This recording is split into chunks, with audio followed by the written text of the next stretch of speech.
Hey everybody, welcome back to my channel. My name's Rachel and I am knitting, and guess what? For this video, I actually am going to be knitting. Today, I am starting my first video in my series called Knit and Chat, where we knit together and I tell you an embarrassing, funny, wild, quirky story from my life. So grab your knitting project, maybe get a cup of coffee. I've got mine right here. And let's get started. Before I get started, I should tell you that this story involves me telling you about an injury I got when I was 10 years old. So there are mentions of blood and wounds. So if that's not your thing, feel free to click out of this video and you can catch the next installment of Knit and Chat that hopefully won't be talking about injury. Today, I'll be working on my Halu or Halu by Caitlin Hunter of Boylan Knitworks. This is a sample I am making for Lauren of TreeHouse Knits. If you're not familiar with Lauren of TreeHouse Knits, check her out. Her yarn is beautiful. I will put her website and Instagram handle in the video box description. Also, while you're checking out the video box description, leave a comment and let me know what project you're working on while we knit and chat together. Okay, what the heck is a video box description? I meant video description box. All right, let's set the stage. The year is 2000, June of 2000 to be more specific. And why does setting the stage matter for this story? Well, for a few reasons. If you look back in your mind to where you were in June of 2000, you may remember that the world was very different. For me, as a 10-year-old, the summer of 2000, I did not have internet. I did not have a cell phone. I did not have a tablet. I did not have anything. Basically, the point is, it was an unplugged childhood. It was a lot different than how I live my life now, not just because I'm an adult woman now and not a 10-year-old kid, but the way the world works is seemingly very different as well. So anyway, all that to say, imagine yourself back in 2000. The world was simpler. The world was slower. And maybe the world was weirder. So June of 2000, I am a 10-year-old kid. And if you know me today, you will have no trouble believing that I was a really weird kid. I truly was. And I was a handful. It is the first little bit, the first few weeks of summer vacation, and the world is my oyster. I'm gonna ride my bike. I'm gonna play with my friends. I'm gonna do science experiments in the yard. I'm gonna catch bugs. I'm gonna make potpourri. All of these things I am so looking forward to because I have freedom. I don't have to go to school. So, a couple facts about my family setup at this time in June of 2000.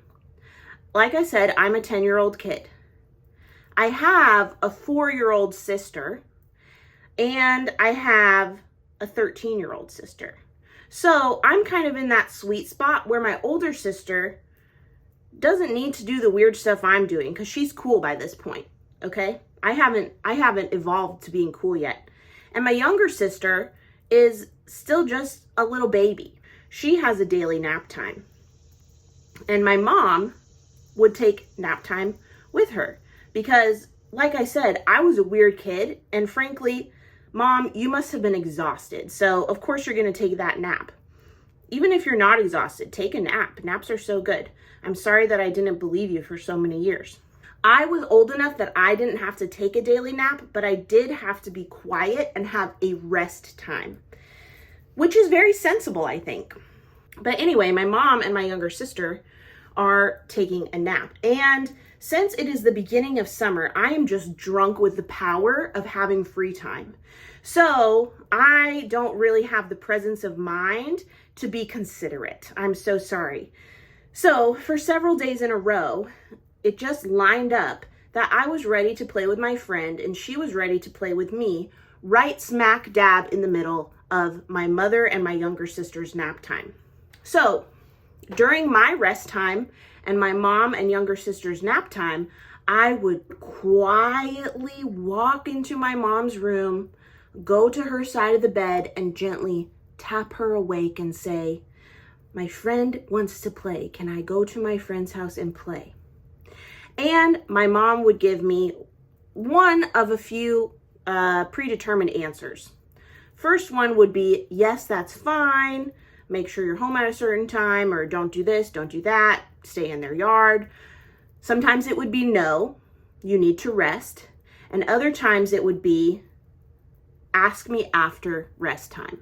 Oh my gosh, it is so hard for a 10-year-old to be patient. It's absolutely agonizing. So if the answer was wait until after rest time, I tell you what, my world was imploding, just waiting for my mom and my younger sister to finally figure that they had had enough rest. Because let's go, people, the world is there to be explored. We don't have time to rest. Now I'll take a nap anytime I can get it. So after several days of this, my mom has had it. I have cut into her ability to get restful sleep too many days in a row. And like I said, she is a mother of 3. We are all at home now. And I, as has been established, was a really weird kid. So definitely she's exhausted just putting up with my nonsense. So my mom gets really smart one day and she gets ahead of it. She tells me before she even goes to put my sister down for her nap, before she even starts to get nap ready herself, before she even tells me it's time for rest time, she says, do not wake us up in the middle of rest time to ask if you can go play. You need to wait until after rest time. So she doesn't even allow me to interrupt rest time. Keep in mind that when I'm interrupting nap time with my younger sister and my mom, I'm presumably waking my younger sister up, which must be so frustrating and defeating for my mom at the time after she's worked so hard to calm us down and to get my younger sister down for a nap and to get me in a restful zone. So for me to go in and wake her up has just got to be so demoralizing. Okay, so my mom gets ahead of it. She says, do not wake me up today. You can play with your friend, but not until after rest time. So I need to practice patience. And again, as has been established, this is not my strong suit. It still isn't. So I think, what in the world can I do to pass the time? I can't go outside. I need to stay in my room. I need to be quiet. What can I do? And then I had an idea. I remembered something I had seen on Zoom. 02134. Do you remember Zoom? It was a show for kids that showed them how to make crafts, how to talk in a secret language, how to do science experiments, all this really fun, enriching content. Hold on, I have to do a make one right, aka one of the worst stitches in the world. Okay, got it. And on this particular episode of Zoom, they had made a structurally sound chair that you could actually sit in out of newspaper. Obviously, this was a groundbreaking scientific discovery, and I was so intrigued by the thought of making a chair out of newspaper. And so that's what I decided I was going to do. That's how I was going to practice patience and pass the time while I waited to go play with my friend. I quietly went to the kitchen or the dining room or wherever we had a stack of newspapers. And then I went to the Longaberger basket on the back of the kitchen counter and got these very fancy, bright, shiny scissors. And these scissors actually had my mother's name engraved on one of the blades. So they were fancy. Took those things back to my room and I set to work. Now, in order to make a chair out of newspaper, you need a lot of newspaper. And what you're going to do is you're going to roll the newspaper tightly into tubes. And those tubes become the legs of the chairs, the back of the chairs, the supports.